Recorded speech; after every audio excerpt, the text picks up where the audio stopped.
Mr. Zen Garcia, are you there, sir? I am, brother. How are you doing this evening? Doing good, man. Yeah, been crazy busy. Working on creating CGI characters and stuff like that, and continuing my study on software and how to get more organized with my content libraries and stuff like that, keeping me extremely busy these days. How about you? Awesome. What you been up to? Just publishing some books and deciding on some children's books as well. My son, released the one on Enoch, and he's working on the follow-up, and then we're also going to produce the series leading from Joachim and Anna, the parents of Miriam, into what would be the early life and infancy and childhood of Christ, and then going into the fullness of the story of his life. And so I think that will be cool to bring to perspective. So Yeah, good stuff, man. Very cool. yeah, always a lot going on, right? Boy, isn't that the truth? Yeah. So much going on these days. Yeah, so I'm ready to jump in here. Cool. Last week, we really didn't do much last week. Well, the first half we covered was it Genesis 39, I think it was, and read from the Targum version of it. And then the rest of the time we were just bantering. Yeah, we had good commentary though. I mean, yeah, it was good stuff. Yeah. 35. So I think then what we can do, we can start with the where we left off in Joshua and read the Joshua account. All right. Of Joseph encountering Pharaoh and learning all 70 languages, something that's missing in the Genesis account. Yeah, that's great, because I have all that, in the Legends of the Jews too. So once you go through at some point, I can cover that. Okay. I'm ready to get started if you are. Yeah, I am. Sounds cool. Good. All right. So I left off in verse 46 of whatever chapter this is, 44, I think, something like that. So I'll pick up in verse 47. Hang on a second. I got to enlarge this so I can read it better on my screen here. Okay. And it was after this that the brook of Egypt was filled above all its sides, and all the inhabitants of Egypt went forth, and also the king and princes went forth with timbrels and dances, for it was a great rejoicing in Egypt, and a holiday at the time of the inundation of the sea Sihor. And they went there to rejoice all the day. And when the Egyptians went down to the river to rejoice, as it was their custom, all the people of the house of Potiphar went with them, but Zilliqa would not go with them, for she said, I am indisposed, and she remained alone in the house. Seems like I read this. And she rose and ascended her temple house. Either that or it's really familiar with something else that we read. Maybe Jubilees. I'll keep reading. And she rose and ascended to her temple in the house and dressed herself in princely garments and she placed upon her head precious stones of onyx stones inlaid with silver and gold, and she beautified her face and skin with all sorts of women's. Yeah, we covered this. Let me see. Seizes garments, tore her from the while Potiphar were beating Joseph, he cried out and weep, and there was a child. Then her daughter came. So this child. So it's maybe it's something you read. Send to pray thee. I know in the last show we did read. I'm not sure which one of us covered it. You last week, I read Genesis and you read the Targum version, which was significantly elaborated. Mm-hmm. Yeah, well then maybe it was from the Targum version, but yeah, it does bring out this portion of the story about how Zilliqa accuses him, and then the child comes forth and corroborates Joseph's story. Well, that's what I had a note that I ended on that verse. So I guess I'll just keep going, even though it seems a bit repetitive here. Right. Okay. Back to 48. And when the Egyptians went out to the river to rejoice, as was their custom, all the people of the house of Potiphar went with them. But Zilliqa would not go with them, for she said, I am indisposed, and she remained alone in the house. And no other person was with her in the house. And she rose up and ascended to her temple in the house, and dressed herself in princely garments. And she placed upon her head precious stones of onyx stones inlaid with silver and gold. And she beautified her face and skin with all sorts of women's purifying liquids, and she perfumed the temples of and the house with cassia and frankincense, and she spread myrrh and aloes, and she afterwards sat at the entrance of the temple in the passage of the house through which Joseph passed to do his work. And behold, Joseph came from the field and entered the house to do his master's work. And he came to the place through which he had to pass, and he saw all the work of Zilliqa, and he turned back. And Zilliqa saw Joseph turning back from her, and she called out to him, saying, What aileth thee, Joseph? Come to thy work, and behold, I will make room for thee until thou shalt have passed to thy seat. And Joseph returned and came to the house, and passed from thence to the place of his seat. And he sat down to do his master's work as usual. And behold, Zilliqa came to him, and stood before him in princely garments, and ascended, and the scent of her clothes was spread to a distance. And she hastened and caught hold of Joseph and his garments, and she said unto him, As the king liveth, if thou wilt not perform my request, thou shalt die this day. And she hastened and stretched forth her other hand, and drew a sword from beneath her garments. And she placed it upon Joseph's neck, and she said, Rise and perform my request, and if not, thou diest this day. And Joseph was afraid of her at her doing this thing, and he rose up to flee from her, and she seized the front of his garments, and in the terror of his flight, the garment which Zilliqa seized was torn.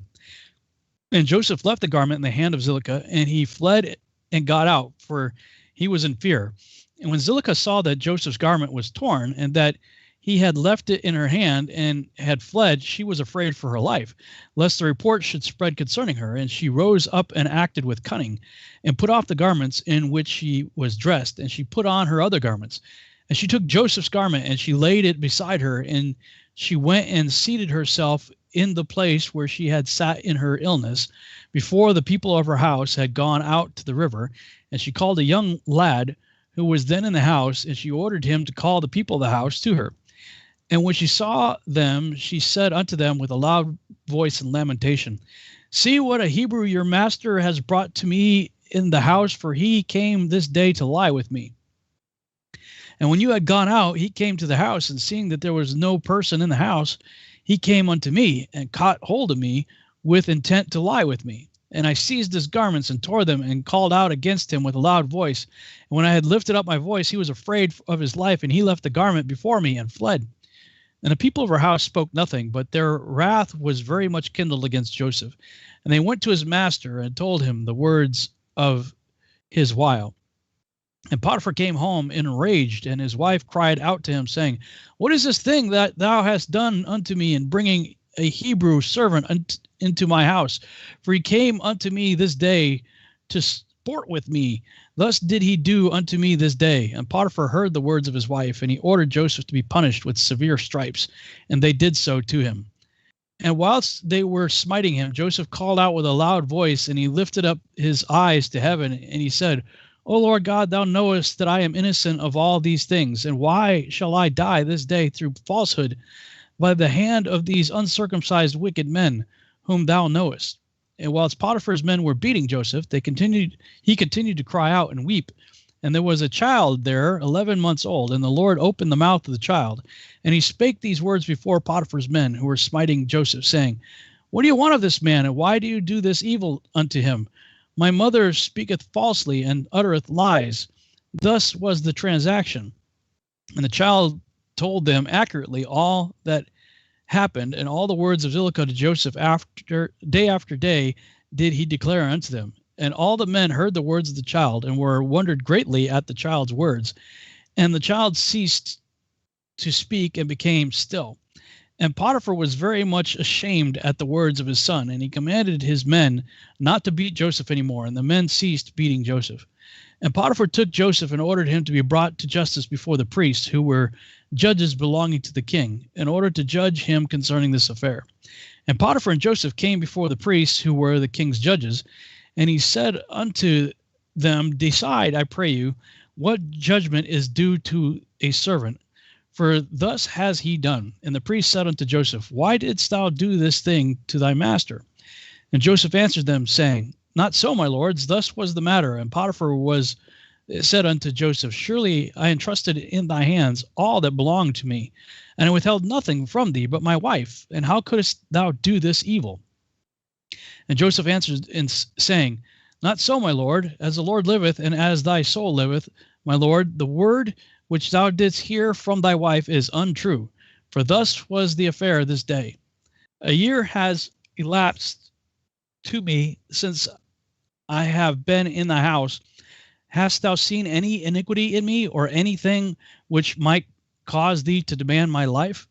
And the priest said unto Potiphar, Send, we pray thee, and let them bring before us Joseph's torn garment, and let us see the tear in it.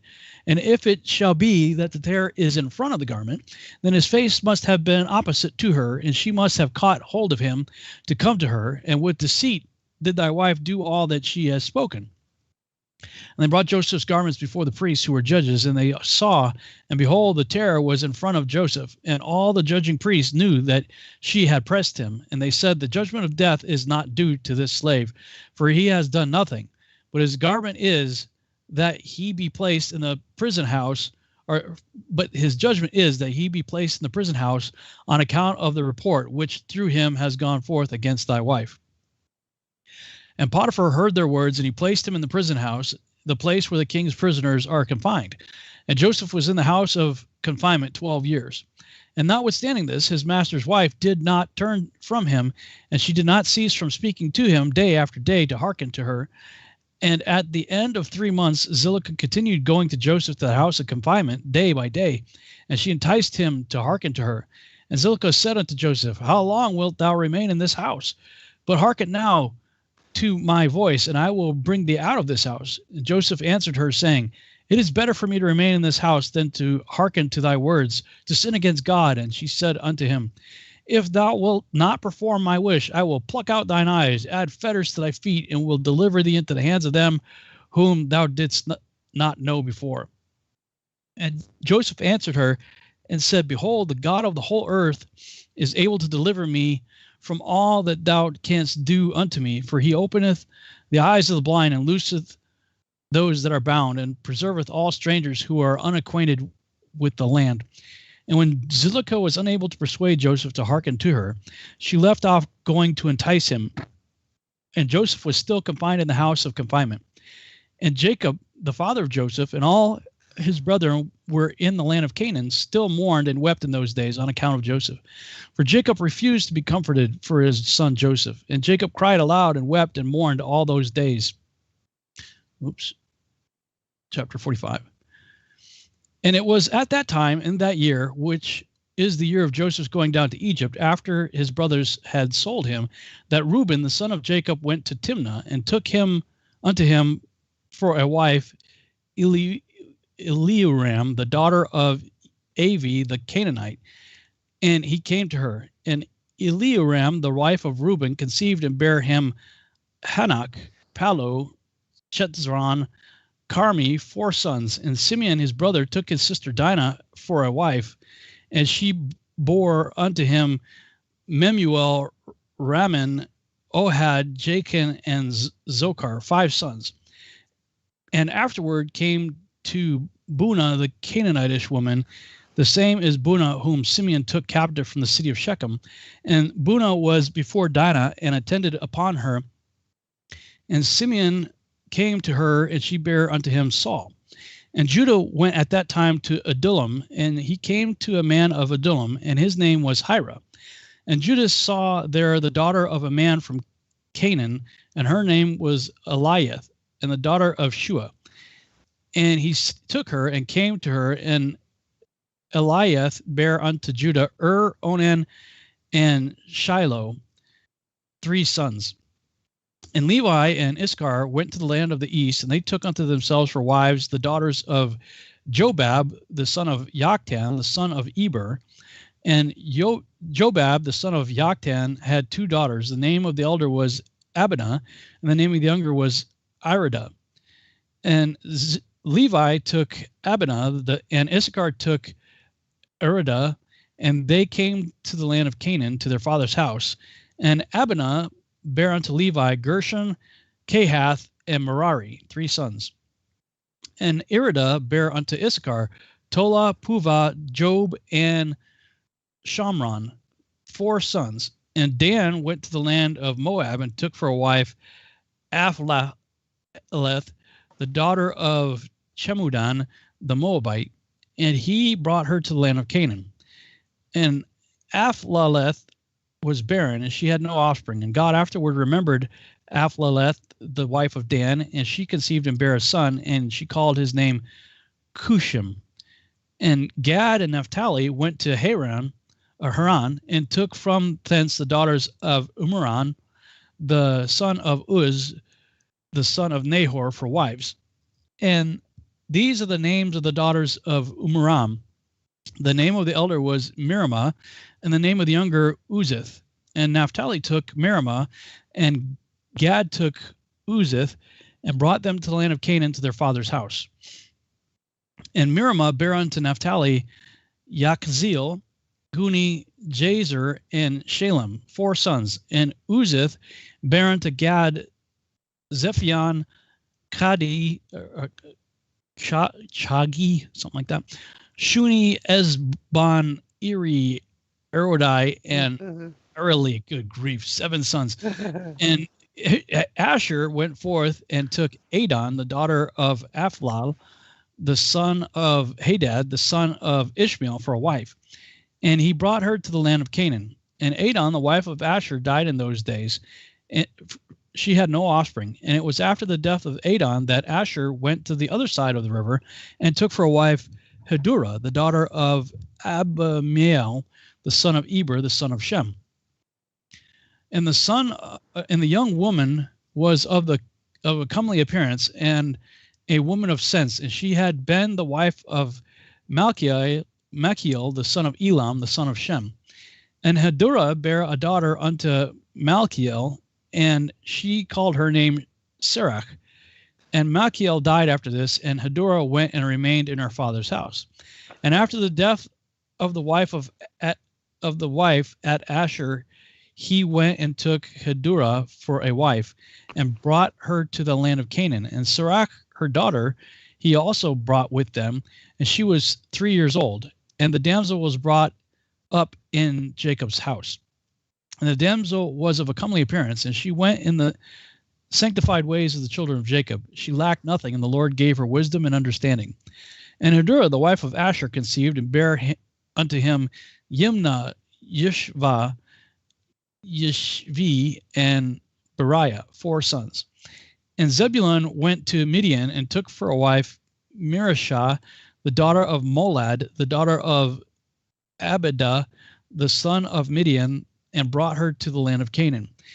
And Marusha bare unto Zebulun Sarad, Elon, and Yakhleel, 3 sons. And Jacob sent to Aram, the son of Zobah, the son of Terah, and he took for his son Benjamin Mechaliah, the daughter of Aram, and she came to the land of Canaan, to the house of Jacob. And Benjamin was 10 years old when he took Mechaliah, the daughter of Aram, for a wife. And Mechaliah conceived and bare unto Benjamin Bela, Besher, Ashbel, Gera, and Naaman, 5 sons. And Benjamin went afterward and took for a wife Arabath, the daughter of Shamron, the son of Abraham, in addition to his first wife, and he was 18 years old. And Arabath bare unto Benjamin Akivash, Mupim, Chupim, and Ord, 5 sons. And in those days Judah went to the house of Shem and took Tamar, the daughter of Elam, the son of Shem. That was when it finally resolved that was Genesis 37 or 8. Yeah. Had to go through all that to get to that. Finally, I was like, oh, yeah, right. She's not a Canaanite, which, boy, I was really worried about that one. Okay. And came to his wife Tamar, and she became his wife. And when he came to her, he outwardly destroyed his seed, and his work was evil in the sight of the Lord, and the Lord slew him. And it was after the death of Judah's firstborn, that Judah said unto Onan, Go to thy brother's wife and marry her as the next of kin, and raise up seed to thy brother. And Onan took Tamar for a wife, and he came to her, and Onan did also did like unto the work of his brother, and his work was evil in the sight of the Lord, and he slew him also. And when Onan died, Judah said unto Tamar, Remain in thy father's house until my son Shiloh shall have grown up. And Judah did no more delight in Tamar to give her unto Shiloh, for he said, Peradventure he will also die like his brothers. And Tamar rose up and went and remained in her father's house. And Tamar was in her father's house for some time. And at the revolution of the year, Eliath, the wife of Judah, died. And Judah was comforted for his wife. And after the death of Eliath, Judah went up with his friend Hira to Timnah to shear their sheep. And Tamar heard that Judah had gone up to Timnah to shear the sheep, and that Shiloh was grown up, and Judah did not delight in her. And Tamar rose up and put off the garments of her widowhood, and she put on a veil upon her head, and she entirely covered herself, and she went and sat in the public thoroughfare, which is upon the road to Timnah. And Judah passed and saw her and took her, and he came to her, and she conceived by him. And at the time of being delivered, behold, there were twins in her womb. And he called the name of the first Perez, and the name of the second Zerah. Chapter 46. In those days, Joseph was still confined in the prison house in the land of Egypt. And at that time, the attendants of Pharaoh were standing before him, the chief of the butlers and the chief of the bakers, which belonged to the king of Egypt. And the butler took wine and placed it before the king to drink, and the baker placed bread before the king to eat. And the king drank of the wine and ate of the bread, he and his servants and ministers that ate at the king's table.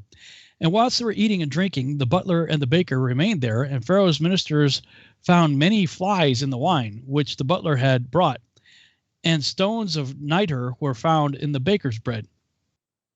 And the captain of the guard placed Joseph as an attendant on Pharaoh's officers, and Pharaoh's officers were in confinement 1 year. And at the end of the year, they both dreamed dreams in one night in the place of confinement where they were. And in the morning, Joseph came to them to attend upon them as usual. And he saw them, and behold, their countenance was dejected.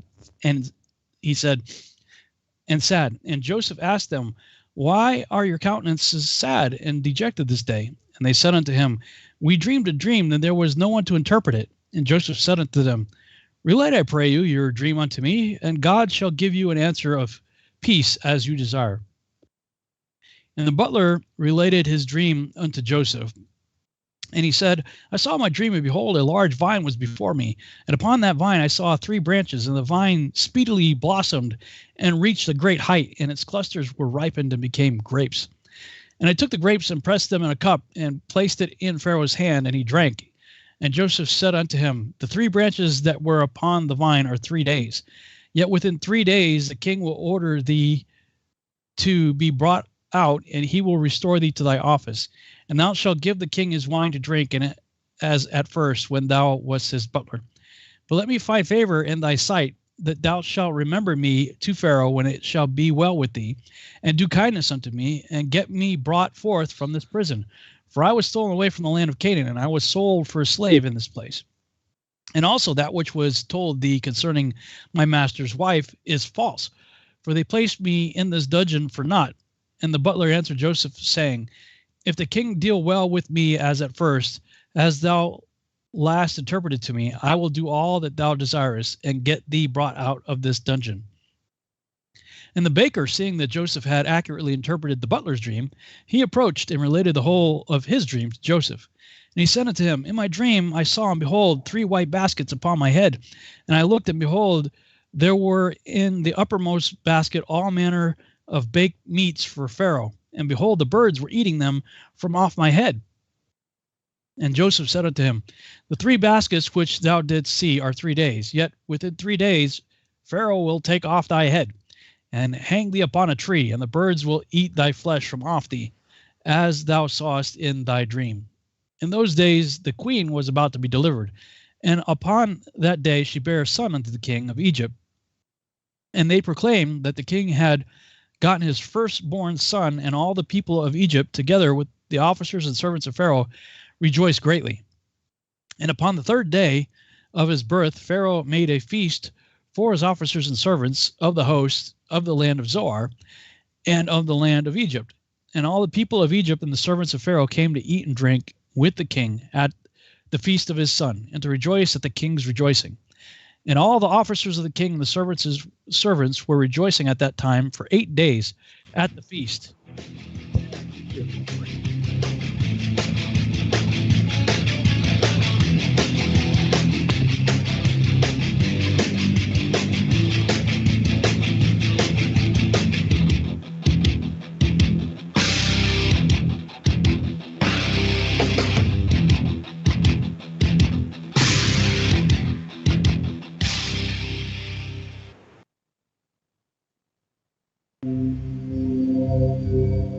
Discover the extraordinary powers of intuitive healing with pain transmutation, a method of holistic healing for the human soul, body, mind, and emotions. If you are looking for answers and a deep understanding of how to help yourself and the people around you to live a happier, healthier life, this is the right place for you. Learn how to read your soul's history in the Akashic Records. Remove negative energy attachments from your astral body, and start the process of inner and outer pain transmutation. Join Pain Transmutation Community to get started on the path of intuitive healing. Change your energetic state, manifest new and exciting experiences, re-energize your life, and build inspiring connections with others in our community. Your home has needs. It needs a healthy, dry environment all year round. Start by getting rid of the worst air in the basement and crawl space, where the problems begin and make the whole house sick. Introducing the new Smart Wave Ventilation Unit. It has advanced technologies to continuously reduce moisture, mold, and odors, and expel radon, gases, and pollutants. And now, Wave units include carbon monoxide detection to automatically expel air at a high rate and send you an alert. It also has an app so you can remotely monitor the conditions. Wave is a comprehensive, maintenance-free, affordable solution that will transform your entire home. Protect your home and family with what it needs. Give it a new Smart Wave Ventilation Unit. For more information, call 888-717-WAVE. That's 888-717-WAVE. Or go to dryhealthyhome.com. That's dryhealthyhome.com. Wave Home Solutions for a healthy, comfortable home. Dowsing is the ancient science of finding water and metal underground. Albert Einstein said that dowsing was tapping into earth energies which modern science as yet does not understand. Diamonds, silver, gold, and platinum objects have all been found using dowsing. And now, for the first time on film, we visit the pyramids, Stonehenge, and ancient sites, dowsing for buried treasure and tapping into this mysterious earth energy. The Enigma Channel. Intelligent television for planet Earth. EnigmaTV.com.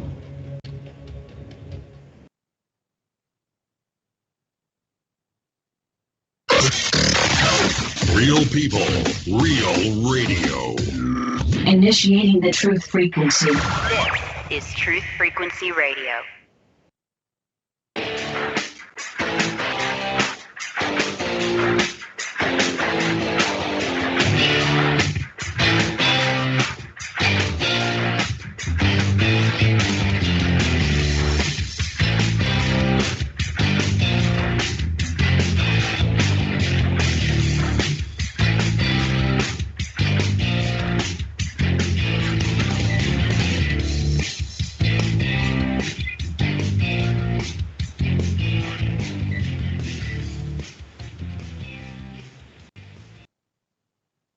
We're back on the Revolutionary Radio Project. I'm your host, Rob Skiba. And, man, I took a drink and went down the wrong pipe. I'm just like choking my brains out over here right before we're coming back from the break here. Hang on a second. Oh, man, I went down the wrong pipe. Okay. Let's see. And all the people of Egypt and the servants of Pharaoh came to eat and drink at the king's feast of his son, and rejoice to rejoice at the king's rejoicing. And all the officers and the king and his servants were rejoicing at that time for 8 days at the feast, and they made merry with all sorts of musical instruments, with timbrels and with dances in the king's house for 8 days. And the butler, to whom Joseph had interpreted his dream, forgot Joseph, and he did not mention him to the king as he had promised. For this thing was from the Lord in order to punish Joseph, because he had trusted in man. And Joseph remained after this in the prison house 2 years, until he had completed 12 years. Chapter 47. And Isaac, the son of Abraham, was still living in those days in the land of Canaan, for he was very aged, 180 years old. And Esau, his son, the brother of Jacob, hang on. Man, it's just not, just did not go down well. And Esau, his son, the brother of Jacob, was in the land of Edom, and he and his sons had possession in it amongst the children of Seir. And Esau heard that his father's time was drawing nigh to die, and he and his sons and household came to the land of Canaan unto his father's house, and Jacob and his sons went forth from the place where they dwelt in Hebron, and they all came to their father Isaac, and they found Esau and his sons in the tent. And Jacob and his sons sat before his father Isaac, and Jacob was still mourning for his son Joseph. And Isaac said unto Jacob, Bring me hither thy sons, and I will bless them. And Jacob brought his 11 children before his father Isaac. And Isaac placed his hands upon all the sons of Jacob, and he took hold of them, and embraced them, and kissed them one by one. And Isaac blessed him on that day, and he said unto them, May the God of your fathers bless you, and increase your seed like the stars of heaven for number. And Joseph also blessed the sons of Esau, saying, May God cause you to be a dread and a terror to all that will behold you, and to all your enemies. And Isaac called Jacob and his sons, and they all came and sat before Isaac. And Isaac said unto Jacob, The Lord God of the whole earth said unto me, Unto thy seed will I give this land for an inheritance, if thy children will keep my statutes and my ways, and I will perform unto them the oath which I swore unto thy father Abraham. Now therefore, my son, teach thy children all thy children's children to fear the Lord, and to go in the good way which will please the Lord thy God. And if you will keep the ways of the Lord and his statutes, the Lord will also keep unto you his covenant with Abraham, and will do well with you and your seed all the days. And when Isaac had finished commanding Jacob and his children, he gave up the ghost and died. And he was gathered unto his people. And Jacob and Esau fell upon the face of their father Isaac, and they wept. And Isaac was 180 years old when he died in the land of Canaan in Hebron. And his sons carried him to the cave of Machpelah, which Abraham had bought from the children of Heth for a possession of a burial place. And all the kings of the land of Canaan went with Jacob and Esau to bury Isaac. And all the kings of Canaan showed Isaac great honor at his death. And the sons of Jacob and the sons of Esau went barefooted round about, walking and lamenting until they reached Kiriath Arba. And Jacob and Esau buried their father Isaac in the cave of Machpelah, which is in Kiriath Arba in Hebron. And they buried him with very great honor, as at the funeral of kings. And Jacob and his sons, and Esau and his sons, and all the kings of Canaan made a great and heavy mourning. And they buried him and mourned for him many days. And at the death of Isaac, he left his cattle and his possessions and all belonging him to his sons. And Esau said unto Jacob, Behold, I pray thee, all that our father has left, we will divide it in 2 parts, and I will have the choice. And Jacob said, We will do so. And Jacob took all that Isaac had left in the land of Canaan, the cattle and the property, and he placed them in 2 parts before Esau and his sons. And he said unto Esau, Behold, all this is before thee. Choose thou unto thyself the half which thou wilt take. And Jacob said unto Esau, Hear thou, I pray thee, that I will speak unto thee, saying, The Lord God of heaven and earth spoke unto our fathers, Abraham and Isaac, saying, Unto thy seed will I give this land for an inheritance forever. Now therefore, all that our father has left is before thee, and behold, all the land is before thee. Choose thou from them what thou desirest. And if thou desirest the whole land, take it for thee and thy children forever, and I will take his riches. And if thou desirest the riches, take it unto thee, and I will take his land for me and my children to inherit it forever. And Nebaioth, the daughter of Ishmael, was then in the land after his children, and Esau went on that day and consulted with him, saying, Thus said Jacob unto me, and thus has he answered me. Now give thy advice, and we will hear. And Nebaioth said, What is this that Jacob hath spoken unto thee? Behold, all the children of Canaan are dwelling securely in their land, and Jacob saith, He will inherit it, and his seed, and all the days. Go now, therefore, and take all thy father's riches, and leave Jacob thy brother in the land, as he has spoken. And Esau rose up and turned to Jacob, and did all that Nebaioth, the son of Ishmael, had advised. And Esau took all the riches that Isaac had left, the souls, the beasts, the cattle, and the property, and all the riches he gave nothing to his brother Jacob. And Jacob took all the land of Canaan, from the brook of Egypt to the river Euphrates, and he took it for an everlasting possession, and for his children and his seed after him forever. Jacob also took from his brother Esau the cave of Machpelah, which is in Hebron, which Abraham had bought from Ephron for a possession of a burial place for him and his seed forever. And Jacob wrote all these things in the book of purchase, and he signed it and testified all this with 4 faithful witnesses.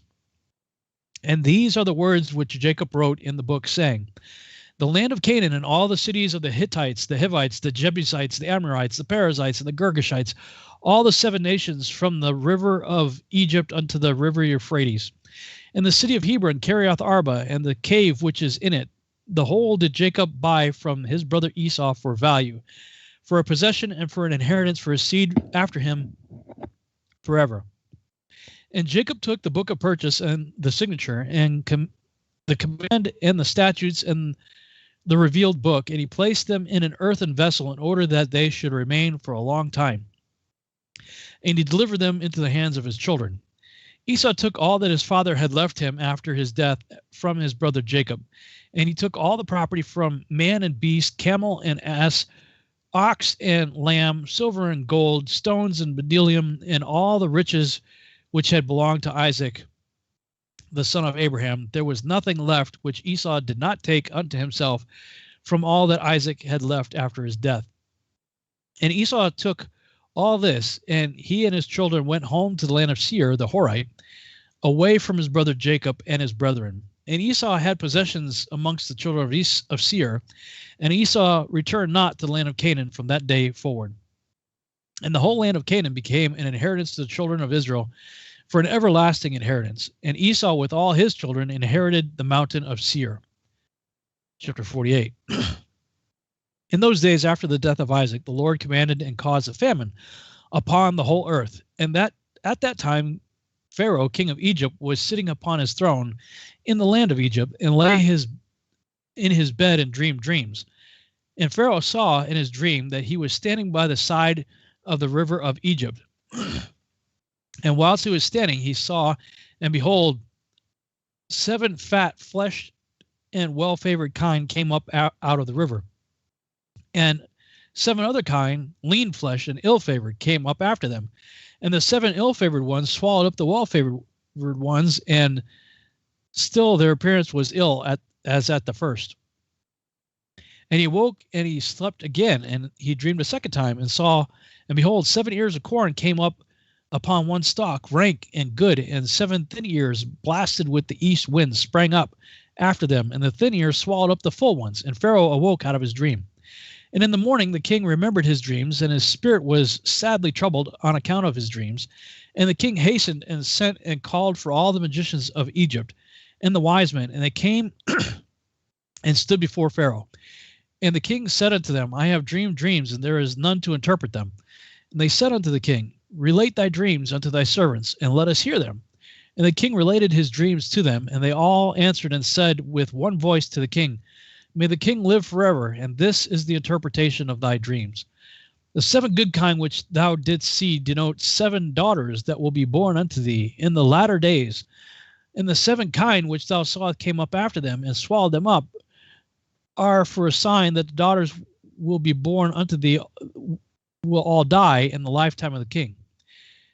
And that which thou didst see in the second dream of 7 full good ears of corn coming up upon one stalk, this is their interpretation, that thou wilt build unto thyself in the latter days 7 cities throughout the land of Egypt, and that which thou sawest the 7 blasted ears of corn sprang up after them, and swallowing them up whilst thou didst behold them with thine eyes, is for a sign that the cities which thou wilt build will all be destroyed in the latter days in the lifetime of the king. And when they spoke these words, the king did not incline his ear to their words, neither did he fix his heart upon them. For the king knew in his wisdom that they did not give a proper interpretation of the dreams. And when they had finished speaking before the king answered them, saying, What is this thing that thou hast spoken unto me? Surely you have uttered falsehood and spoken lies. Therefore now give the proper interpretation of my dreams, that you may not die. And the king commanded after this, and he sent and called again for other wise men, and they came and stood before the king. And the king related his dreams to them, and they all answered him according to the first interpretation. And the king's anger was kindled, and he was very wroth. And the king said unto them, Surely you speak lies and utter falsehood in what you have said. And the king commanded that a proclamation should be issued throughout the land of Egypt, saying, It is resolved by the king and his great men that any wise man who knoweth and understandeth the interpretation of dreams and will not come this day before the king shall die. And the man that will declare unto the king the proper interpretation of his dreams, there shall be given unto him all that he will require from the king. And all the wise men of the land of Egypt came before the king, together with all the magicians and sorcerers that were in Egypt and in Goshen and in Ramses and Tachpanches in Zoar and in all the places of the borders of Egypt. And they all stood before the king. And all the nobles and the princes and the attendants belonging to the king came together from all the cities of Egypt, and they all sat before the king, and the king related his dreams before the wise men and the princes, and all that sat before the king were astonished at the vision. And all the wise men who were before the king were greatly divided in their interpretation of his dreams. Some of them interpreted them to be to the king, saying, The 7 good kine are 7 kings, who from the king's issue will be raised over Egypt. And the 7 bad kine are 7 princes, who will stand up against them in the latter days and destroy them. And the 7 ears of corn are the 7 great princes belonging to Egypt, who will fall in the hands of the 7 less powerful princes of their enemies in the wars of our Lord and King. And some of them interpreted to the king in this manner, saying, The 7 good kine are the strong cities of Egypt, and the 7 bad kine are the 7 nations of the land of Canaan, who will come against the 7 cities of Egypt in the latter days and destroy them. And that which thou sawest in the second dream of 7 good and bad ears of corn is a sign that the government of Egypt will again return to thy seed as at first. And in his reign, the people of the cities of Egypt will turn against the 7 cities of Canaan, who were stronger than before, than they are, and will destroy them. And the government of Egypt will return to thy seed.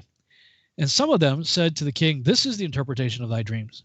The 7 good kine are 7 queens, whom thou wilt take for wives in the latter days. And the 7 bad kine denote that those women will all die in the lifetime of the king. And the 7 good and bad ears of corn, which thou didst see in the second dream, are 14 children. It will be in the latter days that they will stand up and fight amongst themselves, and 7 of them will smite the 7 that are more powerful. And some of them said these words unto the king, saying, The 7 good kind denote that 7 children will be born to thee, and they will slay 7 of thy children's children in the latter days. And the 7 good ears of corn, which thou didst see in the second dream, are those princes against whom 7 other less powerful princes will fight and destroy them in the latter days, and avenge thy children's cause. And the government will again return to thy seed. And the king heard all the words of these wise men of Egypt and their interpretation of his dreams, and none of them pleased the king.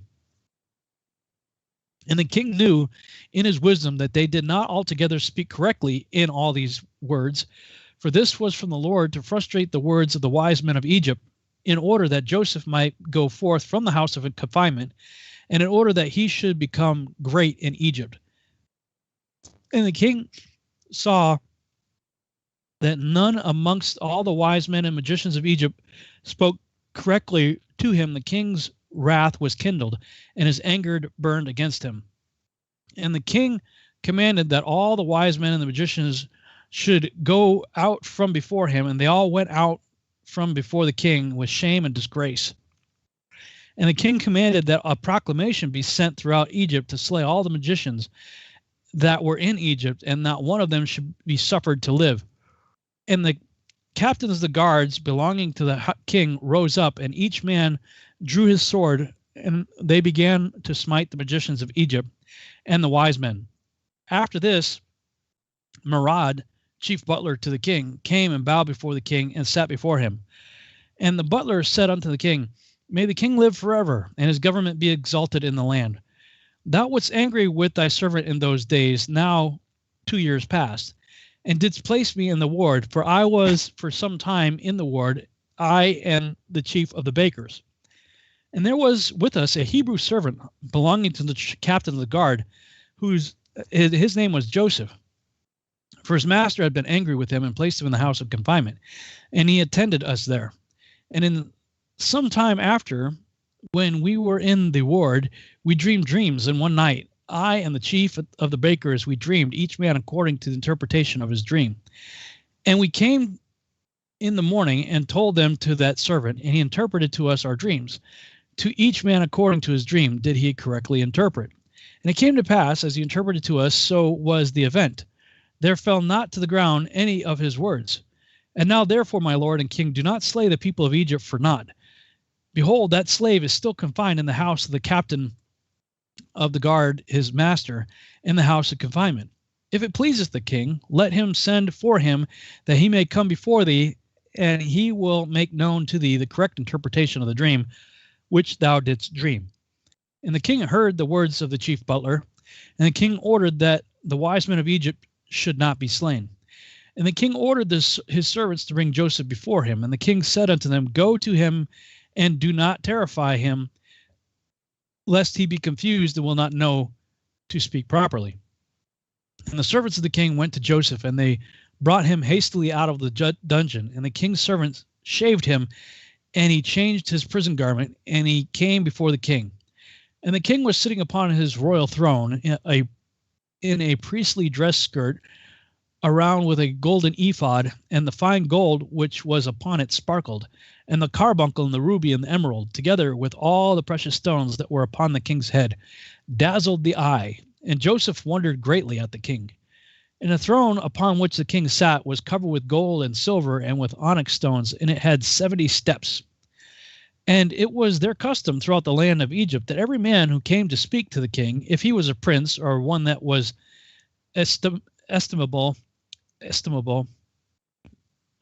in the sight of the king, he ascended to the king's throne as far as the 31st step, and the king would descend to the 36th step and speak unto him. If he was one of the common people, he ascended to the 3rd step, and the king would descend to the 4th and speak to him. And their custom was, moreover, that any man who understood to speak in all the 70 languages, he ascended to the 70 steps and went up and spoke till he reached the king. And any man who could not complete the 70, he ascended as many steps as the languages which he knew to speak. And it was customary in those days in Egypt that no one should reign over them, but who understood to speak in the 70 languages. And when Joseph came before the king, he bowed down to the ground before the king, and he ascended to the third step. And the king sat upon the fourth step and spoke with Joseph. And the king said unto Joseph, I dreamed a dream, and there is no interpreter to interpret it properly.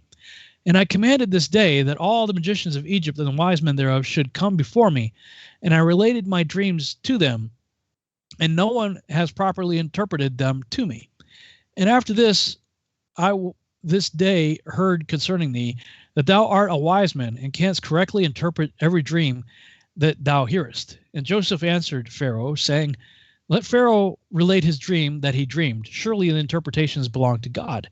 And Pharaoh related his dreams to Joseph, the dream of the kine and the dream of the ears of corn. And the king left off speaking. And Joseph was then clothed with the Spirit of God before the king. And he knew all the things that would befall the king from that day forward. And he knew the proper interpretation of the king's dream. And he spoke before the king. And Joseph found favor in the sight of the king. And the king inclined his ears and his heart. And he heard all the words of Joseph. And Joseph said unto the king, Do not imagine that they are two dreams, for it is only one dream. For that which God has chosen to do throughout the land, he has shown to the king in his dream. And this is the proper interpretation of thy dream. The 7 good kine and ears of corn are 7 years, and the 7 bad kine and ears of corn are also 7 years. It is one dream. Behold, the 7 years that are coming, there will be a great plenty throughout the land. And after that, the 7 years of famine will follow them, a very grievous famine. And all the plenty will be forgotten from the land, and the famine will consume the inhabitants of the land. And the king dreamed one dream, and the dream was therefore repeated unto Pharaoh, because the thing is established by God, and God will shortly bring it to pass. And therefore I will give thee counsel, and deliver thy soul and the souls of the inhabitants of the land from the evil of the famine, that thou seek throughout thy kingdom. For a man very discreet and wise, who knoweth all the affairs of government, and appoint him to superintend over the land of Egypt. And let the man whom thou place over Egypt appoint officers under him, that they gather in all the food of the good years that are coming, and let them lay up corn and deposit it in thy appointed stores. And let them keep that food for the 7 years of famine, that it may be found for thee and thy people and thy whole land, and that thou and thy land be not cut off by the famine. Let all the inhabitants of the land be also ordered that they gather in, every man the produce of his field, of all sorts of food during the 7 good years, and that they place it in their stores, and it may be found for them in the days of the famine, and that they may live upon it. This is the interpretation of thy dream, and this is the counsel given to save thy soul, and the souls of all thy subjects. And the king answered and said unto Joseph, Who saith and who knoweth that thy words are correct? And he said unto the king, This shall be a sign for thee respecting all my words, that they are true, and that my advice is good for thee. Behold, thy wife sitteth this day upon the stool of delivery, and she will bear thee a son, and thou wouldst rejoice with him.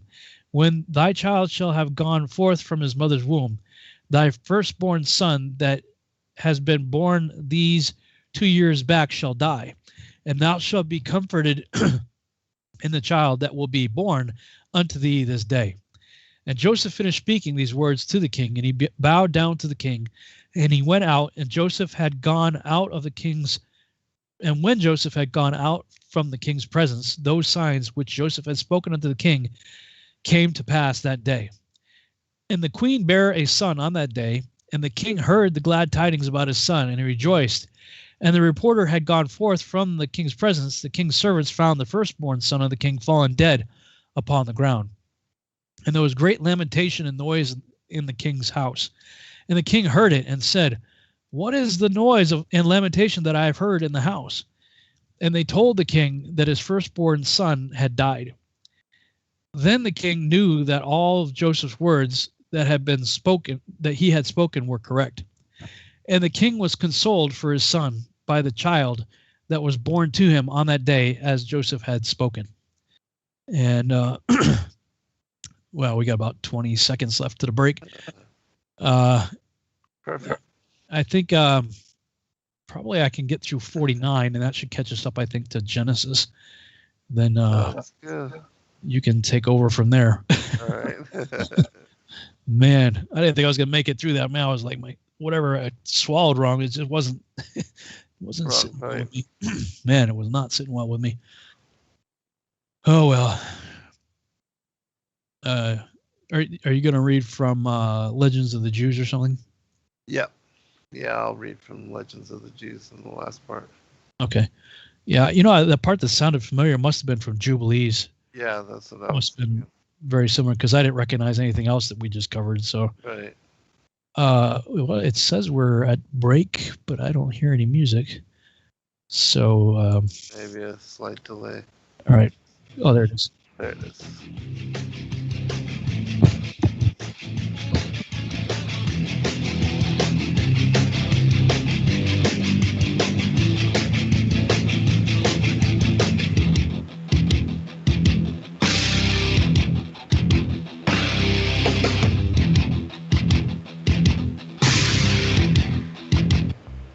Censorship and regulation is becoming an ever-growing problem in today's modern media. From the mainstream to YouTube and Google, the information you're looking for is buried by official narratives and propaganda. This is why TFR is 100% uncensored, unregulated, and listener-supported. The shows on TFR are not micromanaged by the station, and our hosts are free to speak their minds however they please. As such, the views and opinions expressed on our station are of those who make them. If you happen to hear anything offensive on TFR, please send us an email to toughtitty@tfrlive.com, and we'll be happy to tell you that we really don't give a damn. We stand for freedom of speech and non-censorship. If you also stand for free speech, you can go to tfrlive.com/signup and sign up for a TFR supporter pass and help us in our mission to keep the airwaves uncensored and unregulated. TFR Live, your uncensored and unregulated protection from deception.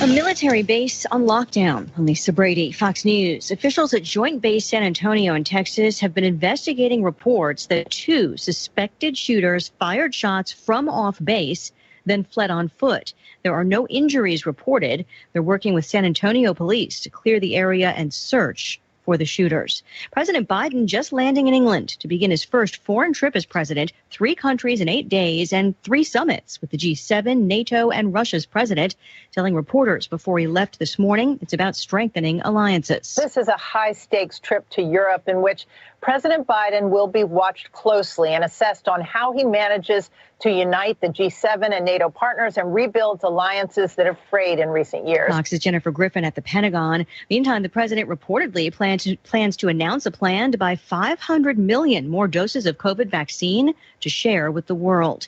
It wasn't about the photo op. That's the conclusion in a new government report that says President Trump's picture at a historic D.C. church was not the reason protesters were forcibly cleared from a park near the White House. The Interior Department's Inspector General says U.S. Park Police removed crowds protesting the death of George Floyd so that a contractor could get started installing new fencing. About 30 minutes after police used pepper pellets and flashbangs. Then President Trump walked across Lafayette Park to deliver a short speech in front of St. John's Church while holding a Bible. The watchdog report found the clearing of the park was justified, but that law enforcement agencies failed to communicate adequately with each other and did not give sufficient warnings to protesters. Fox's Rachel Sutherland at the White House. A Trump-era rule that narrowed the types of waterways qualifying for federal protection is now formally under review. The Biden administration filing legal action. The former president said the rules imposed unnecessary burdens on business. America is listening to Fox News. Into the truth frequency.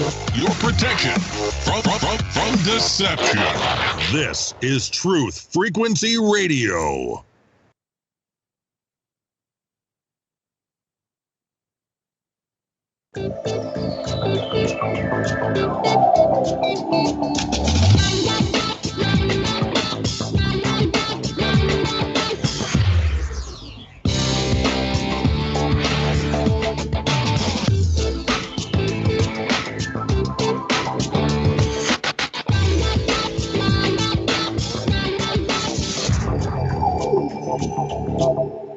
we're back on the Revolutionary Radio Project. I'm your host, Rob Skiba, and we are in the second hour of the broadcast.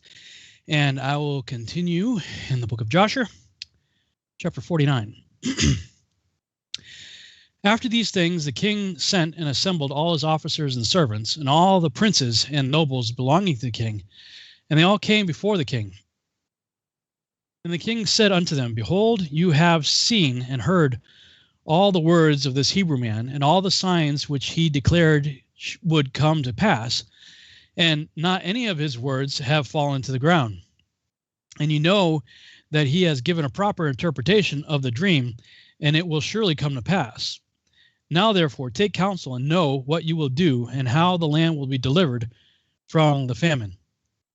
Seek now and see whether the like can be found, in whose heart there is wisdom and knowledge, and I will appoint him over the land. For you have heard that the Hebrew man has advised concerning this, and to save the land therewith from the famine. And I know that the land will not be delivered from the famine, but with the advice of the Hebrew man, him that advised me. And they all answered the king and said, The counsel which the Hebrew has given concerning this is good. Now therefore, our Lord and King, behold, the whole land is in thy hand. Do that which seemeth good in thy sight. Him whom thou choosest, and in whom thou in thy wisdom knowest to be wise and capable, the king appoint to be under him over the land. And the king said to all the officers, I have thought that since God has made known to the Hebrew man all that he has spoken, there is none so discreet and wise in the whole land as he is. If it seem good in your sight, I will place him over the land, for he will save the land with his wisdom. And the officers answered the king and said, But surely it is written in the laws of Egypt, and it should not be violated, that no man shall reign over Egypt, nor be the second to the king, but the one who has knowledge of all the languages of the sons of men. Now, therefore, our Lord and King, behold, this Hebrew man can only speak the Hebrew language. And how then can he be over us, the second under government, a man who not even knoweth our language? Now we pray thee, send for him, and let him come before thee, and prove him in all things, and do as thou see fit. And the king said, It shall be done tomorrow, and the thing that you have spoken is good. And all the officers came on that day before the king. And on that night the Lord sent one of his ministering angels, and he came into the land of Egypt unto Joseph.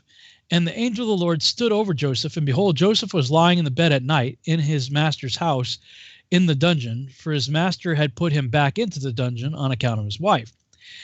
And the angel roused him from his sleep, and Joseph rose up and stood upon his legs, and behold, the angel of the Lord was standing opposite to him, and the angel of the Lord spoke with Joseph, and he taught him all the languages of man in that night, and he called his name Jehoshaphat.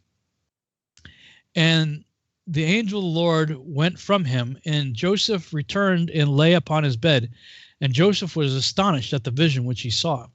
And it came to pass in the morning that the king sent for all his servants and officers and servants, and they all came and sat before the king. And the king ordered Joseph to be brought. And the king's servants went and brought Joseph before Pharaoh. And the king came forth and ascended the steps of the throne. And Joseph spoke unto the king in all languages. And Joseph went up to him and spoke unto the king until he arrived before the king in the 70th step. And he sat before the king. And the king greatly rejoiced on account of Joseph, and all the king's officers rejoiced greatly when when they heard all the words of Joseph. And the thing seemed good in the sight of the king and the officers to appoint Joseph to be second to the king over the whole land of Egypt. And the king spoke to Joseph, saying, Now thou didst give me counsel to appoint a wise man over the land of Egypt, in order with his wisdom to save the land from the famine. Now, therefore, since God has made all this known to thee, and all the words which thou hast spoken, there is not throughout the land a discreet and wise man like unto thee. And thy name no more shall be Joseph, but Zaphnath Paaneah.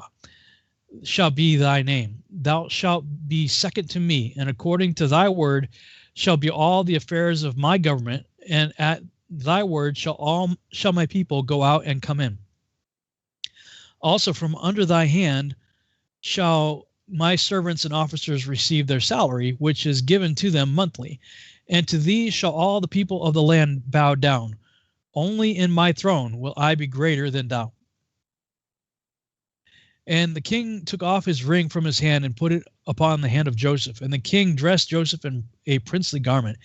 And he put a golden crown upon his head, and he put a golden chain upon his neck. And the king commanded his servants, and they made him ride in the second chariot belonging to the king, that went opposite to the king's chariot. And he caused him to ride upon a great and strong horse from the king's horses. And he conducted throughout the streets, and to be conducted throughout the streets of the land of Egypt. And the king commanded that all those that played upon timbrels, harps, and other musical instruments should go forth with Joseph, 1,000 timbrels, 1,000 Mechaloth, and 1,000 Nebalim went after him. And 5,000 men with drawn swords glittering in their hands, they went marching and playing before Joseph. And 20,000 of the great men of the king, girt with girdles of skin covered with gold, marched at the right hand of Joseph, and 20,000 at his left. And all the women and damsels went from their rooftops and stood in the streets playing and rejoicing at Joseph, and gazed at the appearance of Joseph and at his beauty. And the king's people went before him and behind him, perfuming the road with frankincense, with cassia, and with all sorts of fine perfume, and scattered myrrh and aloes along the road. And 20 men proclaimed these words before him throughout the land in a loud voice. Do you see this man whom the king has chosen to be his second? All the affairs of government shall be regulated by him, and he that transgresses his orders, or that does not bow down before him to the ground, shall die. And he rebels against the king and his second.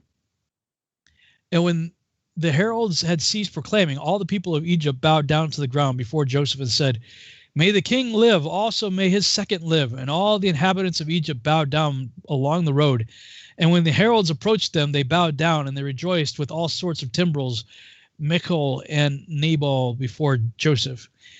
And Joseph came upon his horse, lifted up his eyes to heaven, and called out and said, He raises the poor from the dust. He lifteth up the needy from the dunghill. O Lord of hosts, happy is the man who trusteth in thee. And Joseph passed throughout the land of Egypt with Pharaoh's servants and officers, and they showed him the whole land of Egypt and all the king's treasures. And Pharaoh returned and came on that day before, Joseph returned and came on that day before Pharaoh. And the king gave unto Joseph a possession in the land of Egypt, a possession of fields and vineyards. And the king gave unto Joseph 3,000 talents of silver, and 1,000 talents of gold, and onyx stones, and bdellium, and many gifts. And on the next day, the king commanded all the people of Egypt to bring unto Joseph offerings and gifts, and that he that violated the command of the king should die. And they made a high place in the street of the city, and they spread out garments there. And whoever brought anything to Joseph put it into the high place.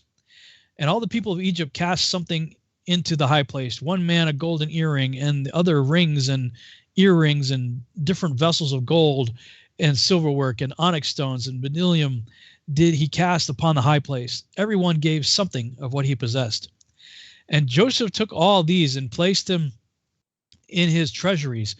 And all the officers and nobles belonging to the king exalted Joseph, and they gave him many gifts, seeing that the king had chosen him to be his second.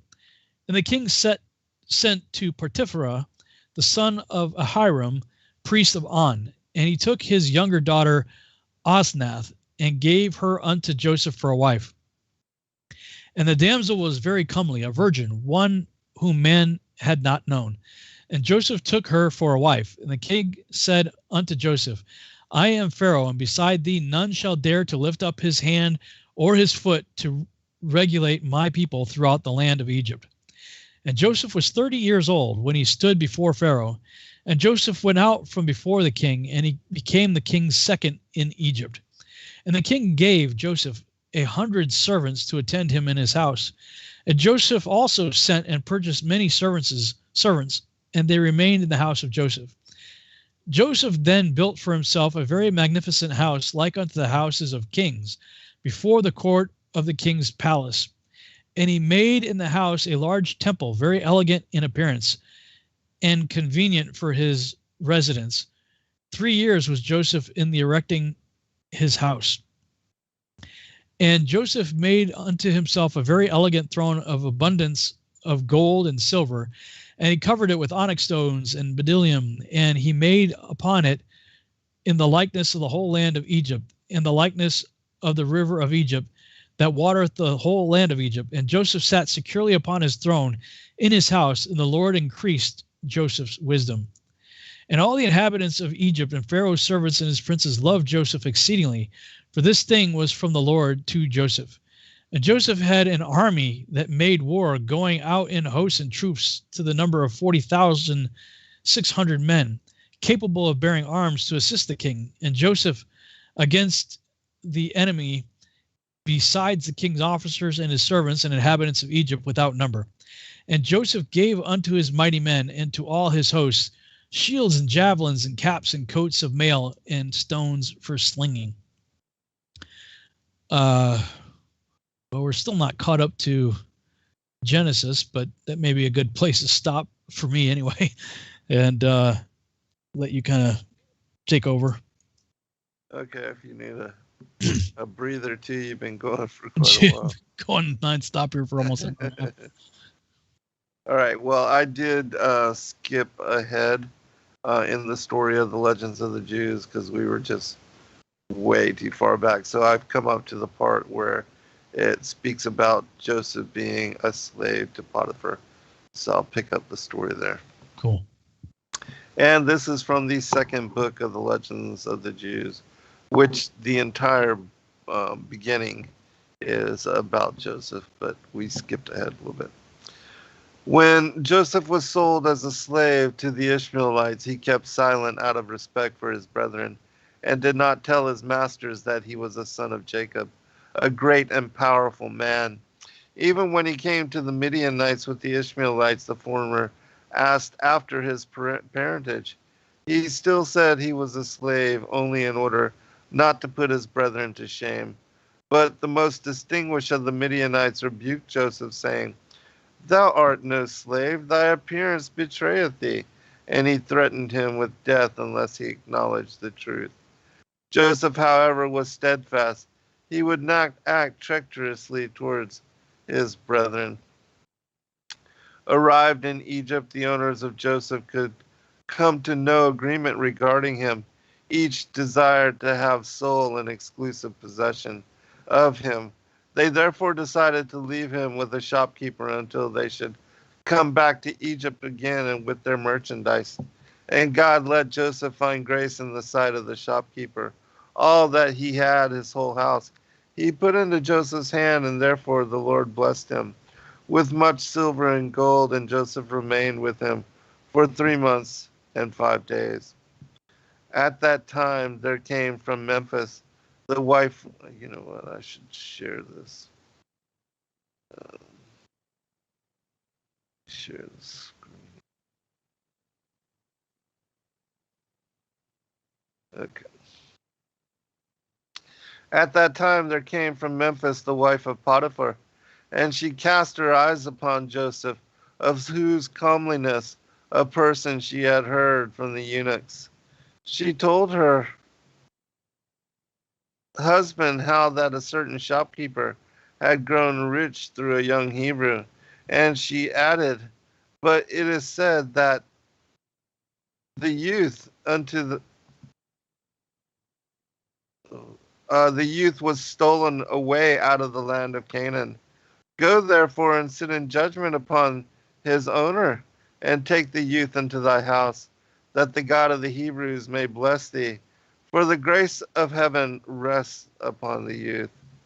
Potiphar summoned the shopkeeper, and when he appeared before him, he spoke harshly to him, saying, "What is this I hear? that thou stealest souls from the land of Canaan and dost carry on traffic with them? The shopkeeper protested his innocence, and he could not be made to recede from his assertion that a company of Ishmaelites had left Joseph in his charge temporarily until they should return. Potiphar had him stripped naked and beaten, but he continued to reiterate the same statement. Then Potiphar summoned Joseph. The youth prostrated himself before the chief of the eunuchs, for he was third in rank of the officers of Pharaoh. And he addressed Joseph and said, Art thou a slave or a freeborn man? And Joseph replied, A slave. Potiphar continued to question him, Whose slave art thou? Joseph, I belong to the Ishmaelites. Potiphar, how wast thou made a slave? Joseph, they bought me in the land of Canaan. But Potiphar refused to give credence to what he said, and he had also him stripped and beaten. The wife of Potiphar, standing by the door, saw how Joseph was abused, and she sent word to her husband, Thy verdict is unjust, for thou punishest the freeborn youth that was stolen away from his place as though he were the one that had committed a crime. As Joseph held firmly to what he had said, Potiphar ordered him to prison until his master should return. In her sinful longing for him, his wife wanted to have Joseph in her own house, and she remonstrated with her husband in these words, Wherefore dost thou keep the captive, nobly born slave a prisoner? Thou shouldest rather set him at liberty and have him serve thee. He answered, The law of the Egyptians does not permit us to take what belongs to another before all titles are made clear. And Joseph stayed in prison for 24 days until the return of the Ishmaelites to Egypt. Meanwhile, they had heard somewhere that Joseph was the son of Jacob, and that therefore said to him, Why didst thou pretend that thou wast a slave? See, we have information thou art a son of a powerful man in Canaan, and thy father mourns for thee in sackcloth. Joseph was on the point of divulging his secret, but he kept a check upon himself for the sake of his brethren, and he repeated that he was a slave. Nevertheless, the Ishmaelites decided to sell him, that he be not found in their hands, for they feared the revenge of Jacob, who they knew was in high favor with the Lord and with men. The shopkeeper begged the Ishmaelites to rescue him from the legal prosecution of Potiphar and clear him of the suspicion of man theft. The Ishmaelites in turn had a conference with Joseph and bade him testify before Potiphar that they had bought him for money. He did so, and then the chief of the eunuchs liberated him from prison and dismissed all parties concerned. With the permission of her husband, Potiphar's wife sent a eunuch to the Ishmaelites, bidding him to buy Joseph. But he returned and reported that they demanded an exorbitant price for the slave. She dispatched a second eunuch, charging him to conclude the bargain. And though they asked 1 mina of gold, or even 2, he was not to be sparing of money. He was to be sure to buy the slave and bring him to her. The eunuch gave the Ishmaelites 80 pieces of gold for Joseph, telling his mistress, however, that he had paid out 100 pieces. Joseph noticed the deception, but he kept silent, that the eunuch might not be put to shame. And thus Joseph became the slave of the idolatrous priest Potiphar, or Potiphar, as he was sometimes called. He had secured possession of the handsome youth for a lewd purpose, but the angel Gabriel mutilated him in such manner that he could not accomplish it. His master soon had occasion to notice that Joseph was as pious as he was beautiful. For whenever he was occupied with his ministrations, he would whisper a prayer. O Lord of the world, thou art my trust. Thou art my protection. Let me find grace and favor in thy sight, and in the sight of all, that see me, and in the sight of my master, Potiphar. When Potiphar noticed the movement of his lips, he said to Joseph, Dost thou purpose to cast a spell upon me? Nay, replied the youth, I am beseeching God to let me find favor in thine eyes. His prayer was heard. Potiphar convinced himself that God was with Joseph. Sometimes he would make a test of Joseph's miraculous powers. If he brought him a glass of hippocras, he would say, I would rather have wine mixed with absinthe. And straightway the spiced wine was changed into bitter wine. Whatever he desired, he could be sure to get from Joseph. And he saw clearly that God fulfilled the wishes of his slave.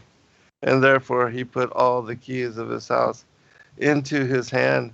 And he knew not aught what was with him, keeping back nothing from Joseph but his wife.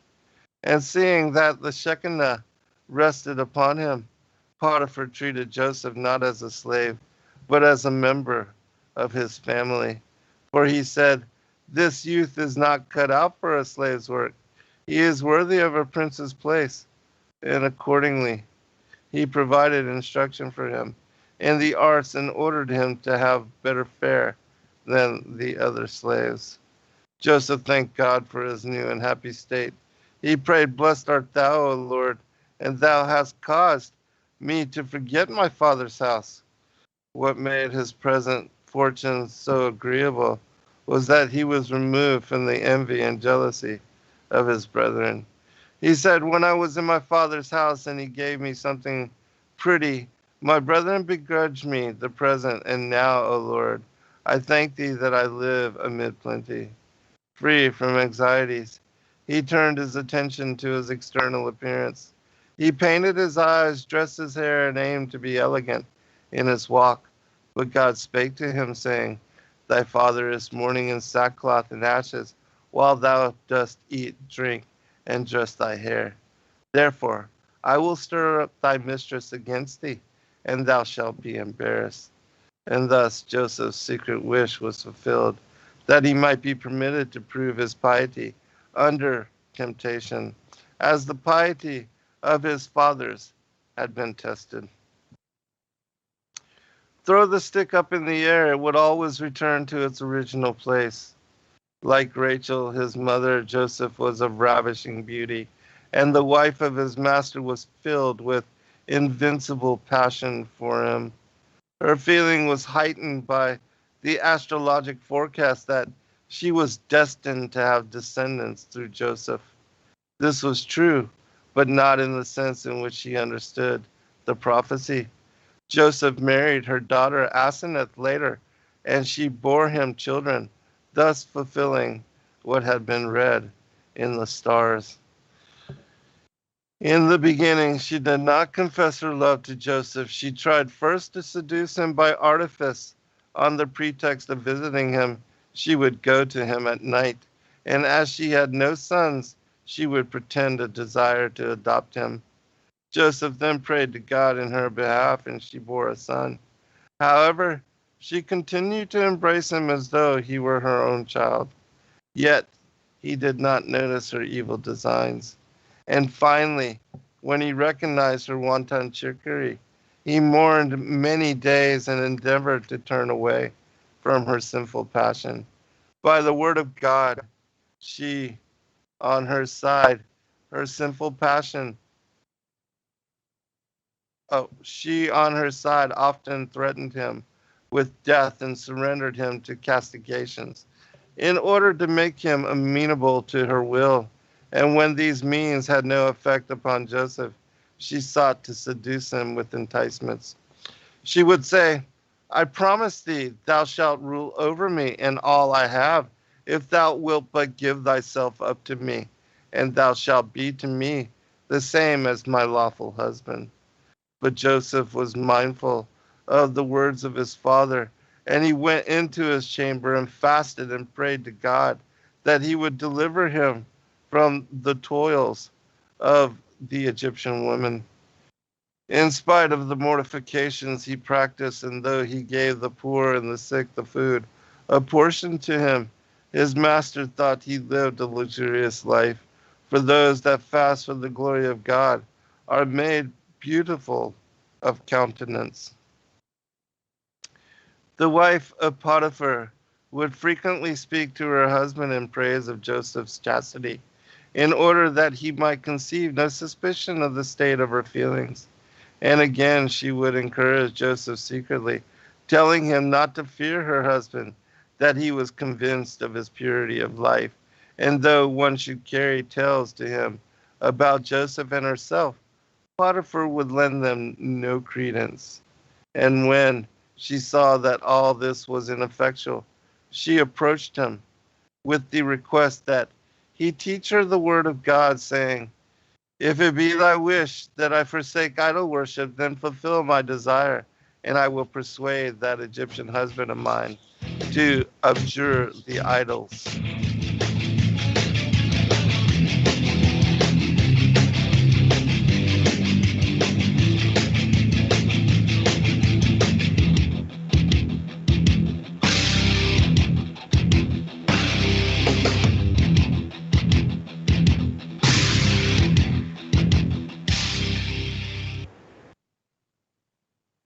Extendivite, a 7-herb combination made from garlic, cayenne, hawthorn, bilberry, ginkgo biloba, valerian, and milk thistle. Extendivite feeds our body with the right nutrients to keep us healthy.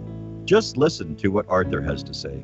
I was just calling to tell you what a great product you have. I had used this about 10 years ago after I had congestive heart failure. And it fixed me up and got me going for the last 10 years.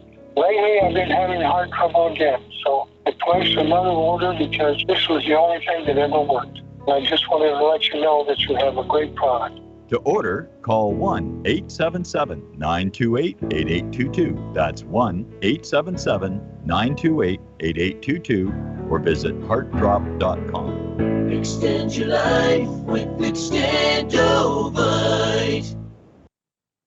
This is iHeartRadio. iHeartRadio. iHeartRadio makes you want to move. When you have a great melody, a song can last forever. Instantly connected. I love it when the beat goes. Did you know you can listen to Truth Frequency Radio on iHeartRadio? Just download the app to your smart car, smartphone, or smart TV and get the best of TFR wherever you are. iHeartRadio. I'll see you there. So, you love talk radio? Then you'll love TalkStreamLive.com. TalkStream Live is always on, 24/7, with the best streaming talk shows. Find your favorite talkers and discover some new ones. It's free, readily available online or on mobile with any smartphone or tablet. Finding your favorite talk shows all in one place has gotten a whole lot easier. Just go to TalkStreamLive.com. Be sure to download the free apps from Google Play or the iTunes App Store. Dowsing is the ancient science of finding water and metal underground. Albert Einstein said that dowsing was tapping into earth energies which modern science as yet does not understand. Diamonds, silver, gold, and platinum objects have all been found using dowsing. And now, for the first time on film, we visit the pyramids, Stonehenge, and ancient sites, dowsing for buried treasure and tapping into this mysterious earth energy. The Enigma Channel. Intelligent television for planet Earth. EnigmaTV.com.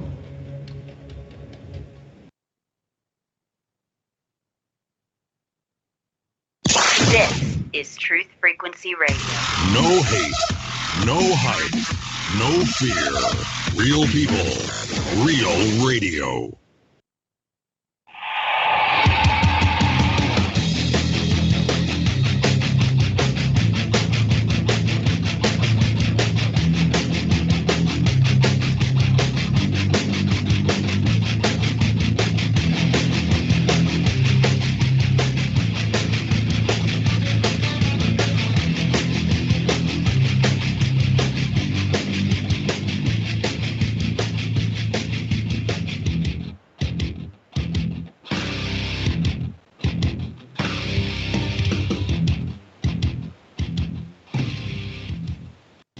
And we're back on the Revolutionary Radio Project. I'm your host, Rob Skiba. We're in the final half-hour segment of the broadcast. And right before the break, Zen, you were reading something there. It's got a couple interesting things.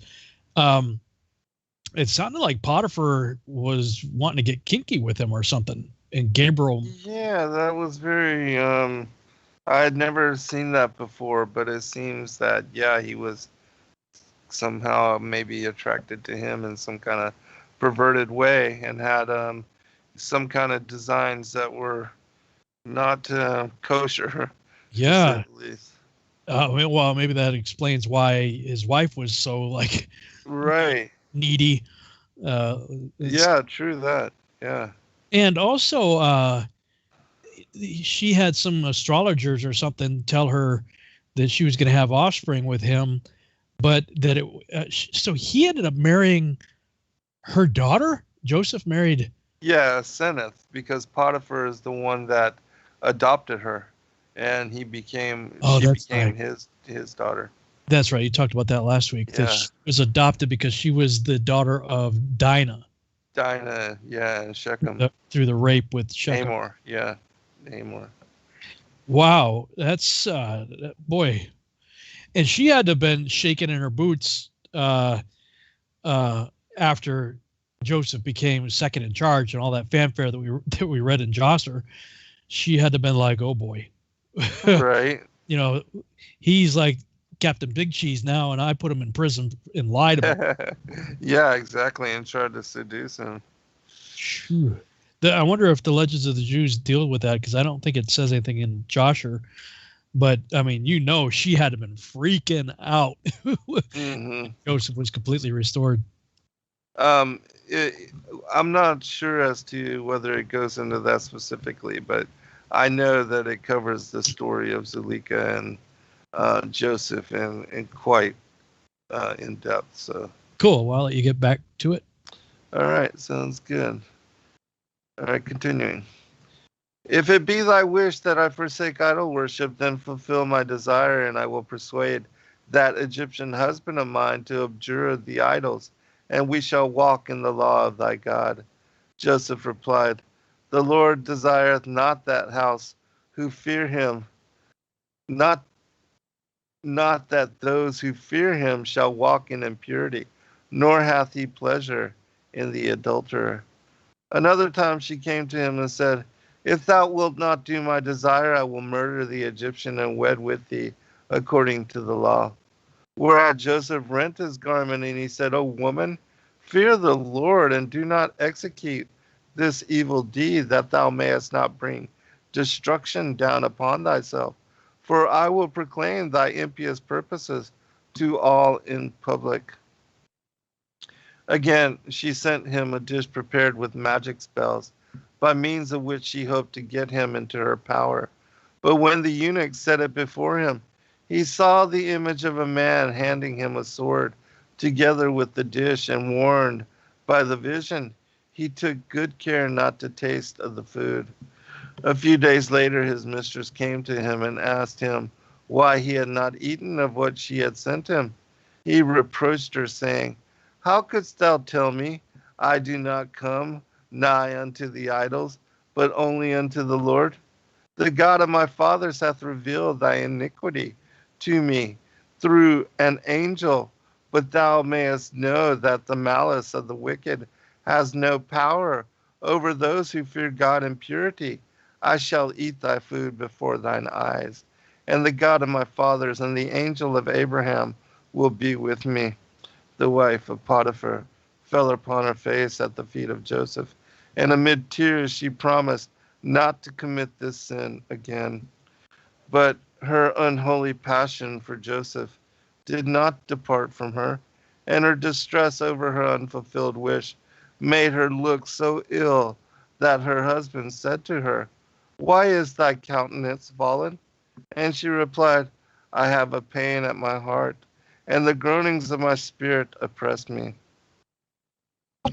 Once, when she was alone with Joseph, she rushed toward him, crying, I will throttle myself, or I will jump into a well or a pit if thou wilt not yield thyself to me. Noticing her extreme agitation, Joseph endeavored to calm her with these words. Remember, if thou makest away with thyself, thy husband's concubine, Asteho, thy rival, will maltreat thy children and extirpate thy memory from the earth. These words, gently spoken, had the opposite effect from that intended. They only inflamed her passion the more by feeding her hopes. She said, There, seest thou? Thou dost love me now. If suffices for me that thou takest thought for me and for the safety of my children. I expect now that my desire will be fulfilled. She did not know that Joseph spoke as he did for the sake of God and not for her sake. His mistress, or as she was called, Zilliqa, pursued him day after day with her amorous talks and her flattery, saying, How fair is thy appearance, how comely thy form! Never have I seen so well favored a slave as thou art. Joseph would reply, God who formed me in my mother's womb hath created all men. Zilliqa, how beautiful art thine eyes, with which thou hast charmed all Egyptians, both men and women. Joseph, beautiful as they may be while I am alive, so ghastly they will be to look upon in the grave. Zilliqa, how lovely and pleasant are thy words. I pray thee, take thy harp, play and also sing, that I may hear thy words. Joseph, lovely and pleasant are my words when I proclaim the praise of my God. Zilliqa, how beautiful is thy hair. Take my golden comb and comb it. Joseph, how long wilt thou continue to speak thus to me? Leave off. It were better for thee to care for thy household. Zilliqa, there is nothing in my house that I care for, save thee alone. But Joseph's virtue was unshaken. And while she spoke thus, he did not so much as raise his eyes to look at his mistress. He remained equally steadfast when she lavished gifts upon him. For she provided him with garments of one kind for the morning, another for noon, and a third kind for the evening. Nor could treats move him. She would say, I will bring false accusation against thee before thy master. And Joseph would reply, The Lord executeth judgment for the oppressed, or I will deprive thee of food. Whereupon Joseph, The Lord giveth food to the hungry, or I will have thee thrown into prison. Whereupon Joseph, The Lord looseth the prisoners. Or I will put heavy labor upon thee that will bend thee double. Whereupon Joseph, The Lord raiseth up them that are bowed down. Or I will bind thine eyes. Whereupon Joseph, The Lord openeth the eyes of the blind. And when she began to exercise her blandishments upon him, he rejected them with the words, I fear my master. But Zilliqa would say, I will kill him. Joseph replied with indignation, Not enough that thou wouldst make me an adulterer, thou wouldst have me be a murderer besides? And he spoke furthermore, saying, I fear the Lord my God. Zilliqa, nonsense. He's not here to see thee. Joseph, great is the Lord and highly to be praised, and his greatness is unsearchable. Thereupon she took Joseph into her chamber, where an idol hung above the bed. This she covered that it might not be a witness of what she was about to do. Joseph said, Thou coverest up the eyes of the idol? Remember, the eyes of the Lord run to and fro through the whole earth. Yes, continued Joseph, I have many reasons not to do this thing for the sake of God. Adam was banished from paradise on account of violating a like command. How much more should I have to fear the punishment of God, were I to commit so grave a sin as adultery. The Lord is in the habit of choosing a favorite member of our family as a sacrifice unto himself. Perhaps he desireth to make choice of me. But if I do thy will, I make myself unfit to be sacrificed unto God.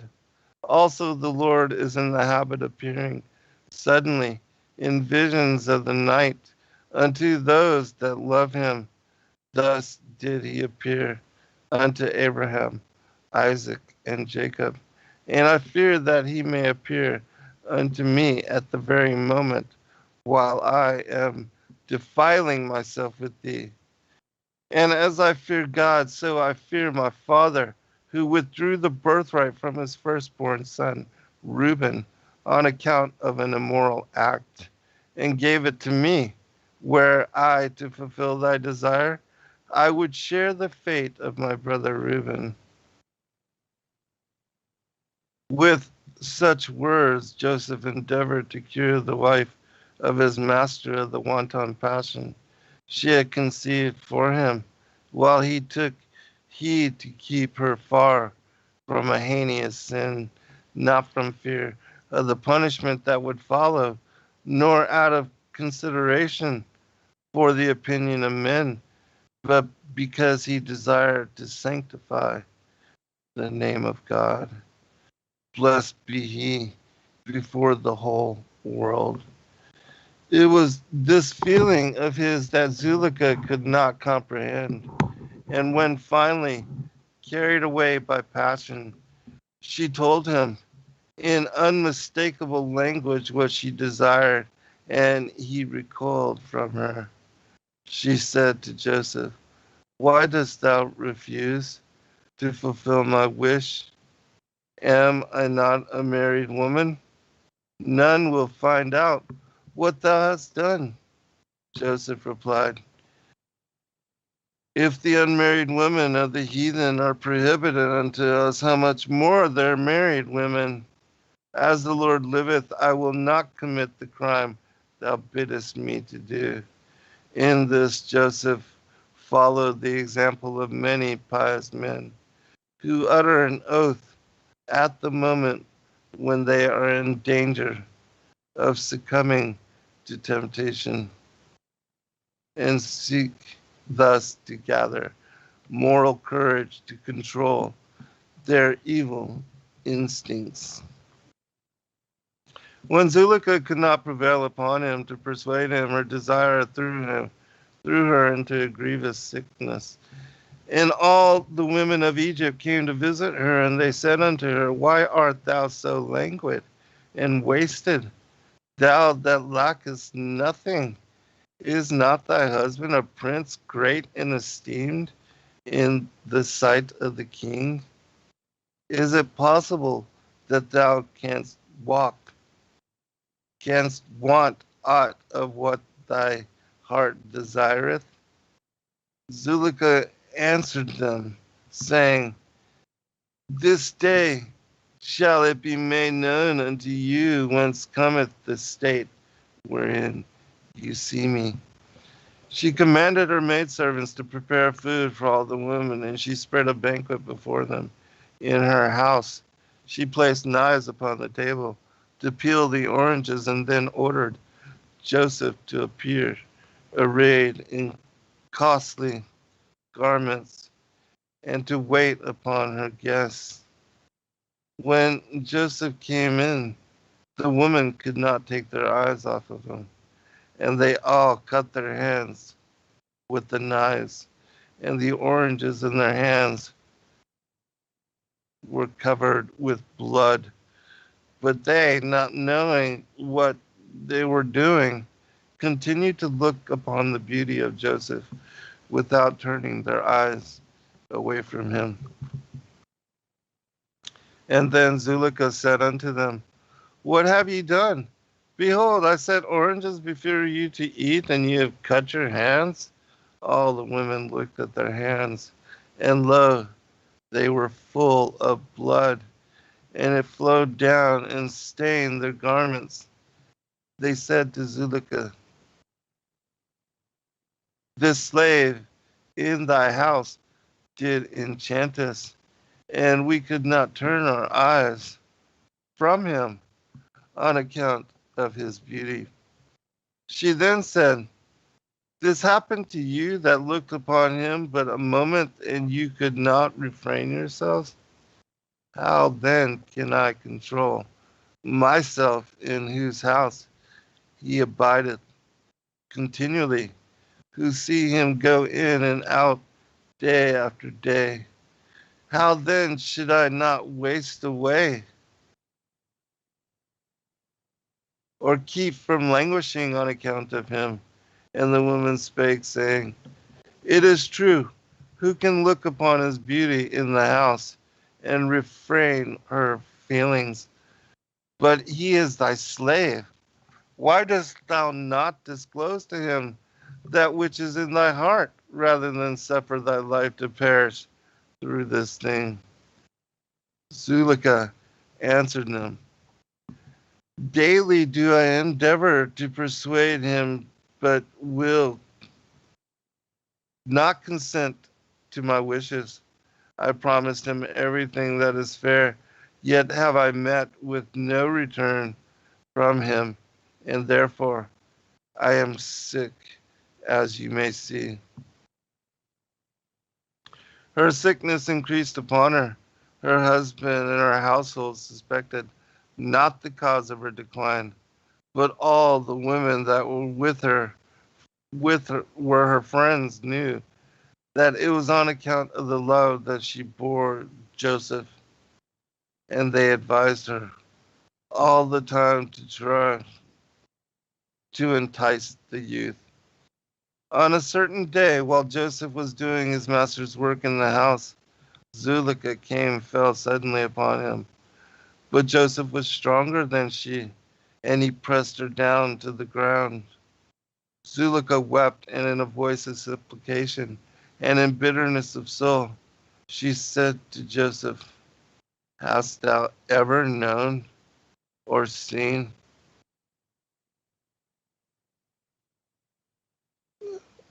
or heard of a woman my peer in beauty, let alone a woman with beauty exceeding mine? And yet I try daily to persuade thee. I fall into decline through love of thee. I confer all this honor upon thee, and thou wilt not hearken unto my voice? Is it by reason of fear of thy master that he punished thee? As the king liveth, no harm shall come upon thee from thy master on account of this thing. Now, therefore, I pray thee, listen to me and consent unto my desire for the sake of the honor that I have conferred upon thee, and take this death away from me. For why should I die on account of thee? Joseph remained as steadfast under these import, importunities as before. Zilliqa, however, was not discouraged. She continued her solicitations unremittingly, day after day, month after month, for a whole year, but always without the least success. For Joseph, in his chastity, did not permit himself even to look upon her, wherefore she resorted to constraint. She had an iron shackle placed upon his chin, and he was compelled to keep his head up and look her in the face.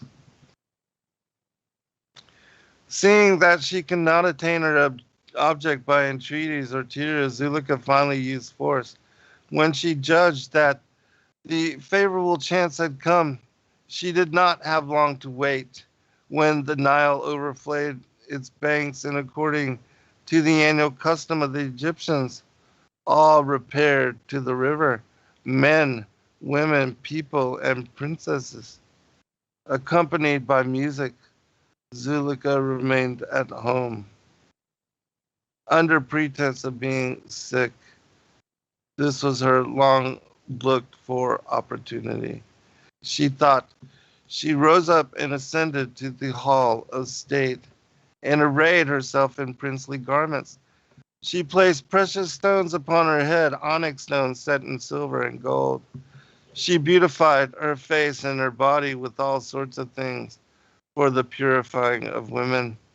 She perfumed the hall and the whole house with cassia and frankincense, spread myrrh and aloes all over, and afterward sat herself down at the entrance to the hall, in the vestibule leading to the house through which Joseph had to pass to his work. And behold, Joseph came from the field, and he was on the point of entering the house to do his master's work. But when he reached the place where Zilliqa sat, and saw all she had done, he turned back. His mistress, perceiving it, called to him, "What aileth thee, Joseph? Go to thy work. I will make room for thee, that thou mayest pass by to thy seat." Joseph did as she bade him, but he entered the house, took his seat, and he set about his master's work, all as usual. And then Zilliqa stood before him suddenly in all her beauty of person and magnificence of raiment, and repeated the desire of her heart. It was the first and the last time that Joseph's steadfastness deserted him, but only for an instant. Joseph was on the point of complying with the wish of his mistress. The image of his mother Rachel appeared before him, and that of his aunt Leah, and the image of his father Jacob. The last addressed him thus: "In time to come, the names of thy brethren will be graven upon the breastplate of the high priest. Dost thou desire to have thy name appear with theirs, or wilt thou forfeit this honor?"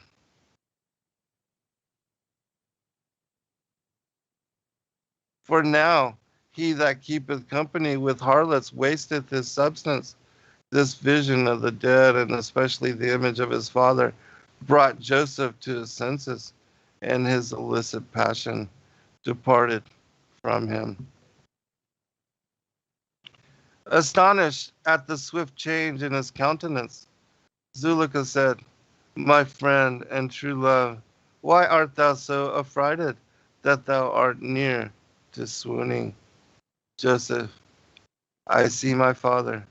"Where is he? Why, there is none in the house. Thou belongest to a people that is like unto the ass, if perceive nothing, but I belong to those who can see things." Joseph fled forth, away from the house of his mistress, the same house in which aforetime wonders had been done for Sarah, kept a captive there by Pharaoh. But hardly was he outside when the sinful passion again overwhelmed him, and he returned to Zilliqa's chamber. And then the Lord appeared unto him, holding the Eben Shettiah in his hand, and said to him, "If thou touchest her, I will cast away the stone upon which the earth is founded, and the world will fall to ruin." Sobered again, Joseph started to escape from his mistress, but Zilliqa caught him by his garment, and she said, "As the king liveth, if thou wilt not fulfill my wish, thou must die." And while she spoke thus, she drew a sword with her free hand from under her dress, and pressing it against Joseph's throat, she said, "Do as I bid thee, or thou diest." Joseph ran out, leaving a piece of his garment in the hands of Zilliqa. As he wrenched it himself loose from the grasp of the woman, with a quick energetic motion. Zilliqa's passion for Joseph was so violent that in lieu of its owner, whom she could not succeed in subduing to her will, she kissed and caressed the fragment of cloth left in her hand at the same time. Man, this woman's like seriously desperate. She is. She's trying everything. As you said, it could be that her husband is awkward to her, and he's got this other mistress and children by her as well. So times. All right, man. We'll continue next year. All right. Be blessed, brother. Thanks. Good night, all. Good night, everybody. So long.